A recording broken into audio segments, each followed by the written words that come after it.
pessoal, tudo bom? Agora estamos aqui para a aula de número 41 de Física e agora vamos falar um pouquinho sobre espelhos esféricos convexos, né? Então, os nossos objetivos, conceituar espelhos esféricos convexos. Então, olha só, retomando um pouquinho da última aula. Os espelhos esféricos possuem face interna ou externa, que nem a gente diz, né? A qual podemos dividir entre dois espelhos. Espelhos concavos, que representam a superfície da reflexão da imagem, e uma calota esférica interna, ou seja, o espelho concavo ele é um pouquinho mais, o espelho ele é um pouquinho mais puxado para trás, um pouquinho mais interno. Já o convexo, ele representa a superfície refletora, que vai refletir a imagem, e geralmente o espelho convexo ele é um pouquinho mais puxado para frente, ou seja, a curvatura dele é um pouquinho mais para frente, né? Um pouquinho mais achatada para frente, ou seja, por externo. Beleza? Vamos retomar aqui um pouquinho agora sobre a formação de imagens. Antes de vermos a formação da imagem no espelho convexo, precisamos retomar um pouquinho no espelho concavo. Então, olha só, no espelho concavo, dependendo da posição do objeto, a imagem formada pode ser real ou virtual, maior, menor ou igual ao tamanho do objeto, ou invertida ou direita, né?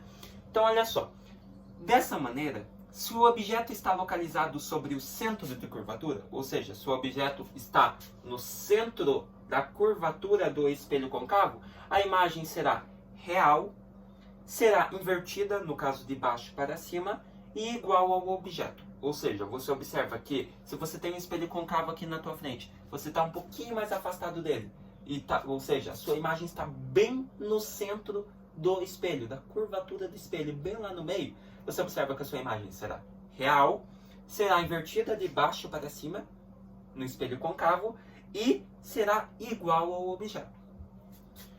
Se ele se encontra além do centro de curvatura, ou seja, se eu se aproximo um pouco mais do espelho, você observa que daí eu já passei um pouco do centro de curvatura. Parte minha está em cima, parte minha está embaixo do centro de curvatura.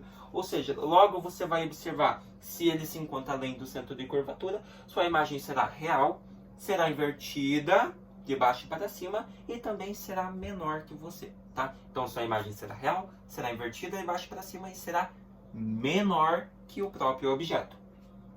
Agora, se o objeto está entre o centro de curvatura e o foco, ou seja, se eu se aproximo bem do espelho, você observa que eu estou parte minha está bem no centro de curvatura e está no foco do espelho, no foco total, né? Logo, sua imagem será real, será invertida, mas só que daí, no caso, ela será invertida da direita para a esquerda, porque daí eu vou estar mais próximo, e também será maior que o objeto, tá? Então, quando você se aproxima mais do espelho concavo, ele tem o poder de inverter, dependendo do ângulo. Ele pode inverter de baixo para cima ou a parte que está aparecendo nele, que o foco mais pegou, no caso, vamos supor, o nosso rosto, ele vai inverter da direita para a esquerda e a imagem refletida será maior do que o próprio objeto. Ou seja, vamos supor que o objeto é de 30 centímetros, a imagem refletida dele será de 40, 50. Beleza? Isso se no caso ele está entre o centro de curvatura e o foco do espelho. Beleza? No caso de formação de imagem virtual e direita nos espelhos concavos, o objeto deverá encontrar-se entre o foco e o espelho, constituindo uma imagem maior do que o objeto. Entretanto, se o objeto estiver localizado sobre o foco, não se formará nenhuma imagem, de forma que os raios luminosos não se cortam. Ou seja, se você não está no centro do espelho, vamos supor que você está só no foco do espelho, você está aqui do lado dele, não será formada nenhuma imagem sua. Para que se forme, você tem que estar entre o centro do espelho concavo e o foco, beleza? Se você estiver só no foco, nenhuma imagem dele será formada. Mas e agora? Para nós darmos uma encerrada aí nesse assunto. E os espelhos convexos? Como será que funciona? Então olha só, já nos espelhos convexos, só há um tipo de imagem formada. De modo que apresentará sempre uma imagem virtual, direita, ou seja, não vai inverter de baixo para cima, e sempre menor do que o objeto, independente da distância que estiver do espelho. Então você observa que o espelho concavo ele já tem uma influência na distância em que o objeto está, Lembra, ó, se eu estiver localizado no centro de curvatura, ou seja, se eu estiver bem distante do espelho côncavo, a minha imagem inteira vai estar no centro da curvatura dele. Ou seja, logo, se ele estiver no centro, a imagem será real, será invertida, né? De cabeça para baixo, ou do ângulo, dependendo da esquerda para a direita, e será igual ao objeto. Já se eu estiver um pouquinho mais próximo dele, se eu estiver além do centro, ou seja, se eu se aproximar mais, uma parte do meu corpo está acima do centro de curvatura e outra está abaixo, ou seja, eu estou além do centro, a minha imagem será real, será invertida e será menor do que o eu, né? A imagem refletida. Agora, se eu estou entre o centro de curvatura e o foco do espelho, a imagem será real, será invertida e será maior do que o próprio objeto, do que o próprio corpo. Já no convexo, só há um tipo, ou seja, a imagem será virtual, será refletida, será direita, ou seja, não tem inversão, mas só que tem um porém. A imagem será menor do que o objeto, não importa a distância que eu estiver. Se eu estiver longe, se eu estiver perto do espelho convexo, sempre a imagem será virtual, não terá inversão, mas porém a imagem refletida será menor do que o objeto. Ou seja, se eu tenho 2 metros de altura, no espelho, em qualquer distância que eu estiver dele, no espelho minha imagem será de 1 metro. Ou seja, menor. Beleza? Então no convexo as coisas são mais simples, né? No côncavo ele já tem a questão de distância, né? Questão de que se eu estiver mais próximo a imagem vai ser só virtual e real, né? Então temos tudo isso. Agora, partindo que nós já vimos como que é a formação de imagem nesses dois espelhos, vamos para uns exercícios. Ó, um espelho esférico conjuga uma imagem virtual, direita e reduzida de um objeto real. Em relação a esse espelho e a posição do objeto da imagem, assinale a alternativa correta. A. Trata-se de um espelho côncavo, quando o objeto é posicionado entre seu foco e seu vértice. B. Trata-se de um espelho côncavo, quando o objeto é posicionado no foco do espelho. C. Trata-se de um espelho côncavo, quando o objeto é colocado no centro de curvatura do espelho. D. Trata-se de um espelho convexo, quando o objeto é colocado a qualquer distância do seu vértice. Ou E. Trata-se de um espelho convexo que conjuga imagens reais. Então, letra D. Isso é óbvio, né, meus queridos?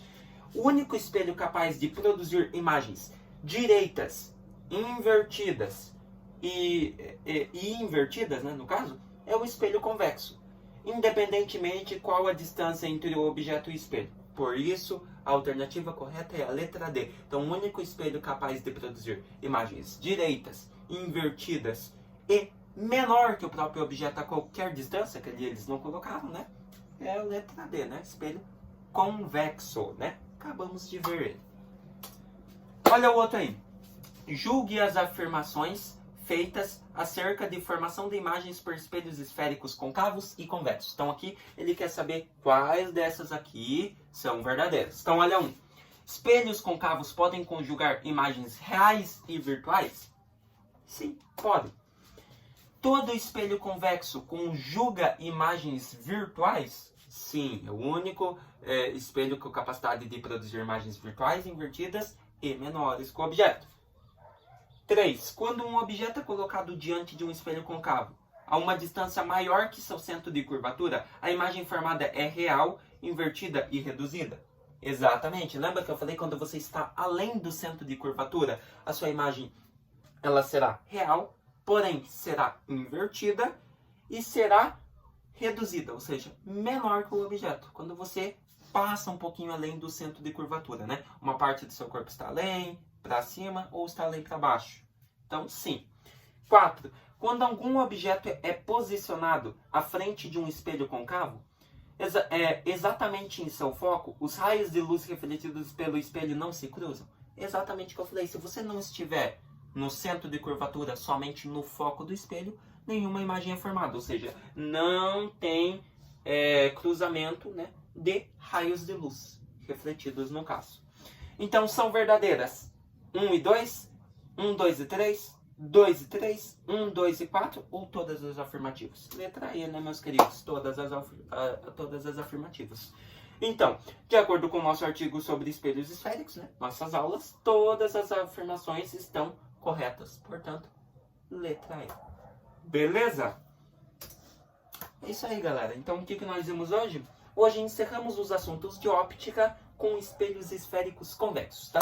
Na próxima aula, nós vamos começar um pouquinho sobre ondas. Vamos começar um pouquinho, saindo um pouquinho dessa parte de luz, vai envolver, claro, que a óptica é muito envolvida em ondulatória, mas já vamos focar um pouquinho mais em ondas, né? Vamos naquela dualidade onda-partícula, né? Já vamos sair um pouquinho de partícula, que é a parte da luz, para a onda.